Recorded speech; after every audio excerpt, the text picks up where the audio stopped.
Now the third lesson proper today is really, I call this the AICE binomial theorem. We looked at the basic binomial theorem questions, and today we look at the extension questions that appear on the AICE exam. Now the warm-up I don't normally put in my videos, but today this is actually quite important, so pause the video and make sure you can work out this problem. So you should have set up the problem like this, and when you worked out the answer you should have got these numbers leading to a final answer of this. Now we're going to be using this answer for several of our questions today, so let's make sure that we have that written down at this point.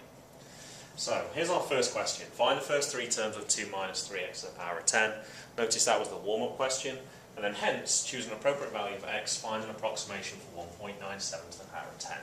Notice they're not asking you to work out the exact value of 1.97 to the power of 10, but it says hence, which means we have to use this value up here. So those first three terms, we just got that from the warm-up a second ago. So I just copied these across here.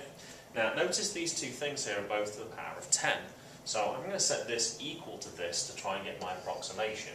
So 2 minus 3x to the 10 equals 1.97 to the 10.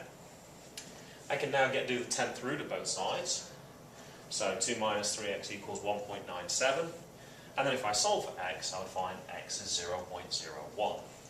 Now I then use that value in this equation here. So where it says x, I'm going to substitute in 0.01. So there's the equation. Plug in the 0.01, and then go ahead and just use your calculator. And the approximation that we get is 880.76. If you were to actually work out 1.97 to the power of 10, you get 880.3, or I guess if I round it, 0.4. So pretty close actually.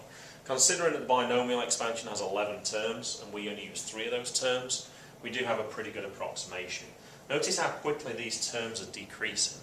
They're getting very close and closer to 0 each time, so the more terms we have, the less contribution they make to the accuracy of the answer.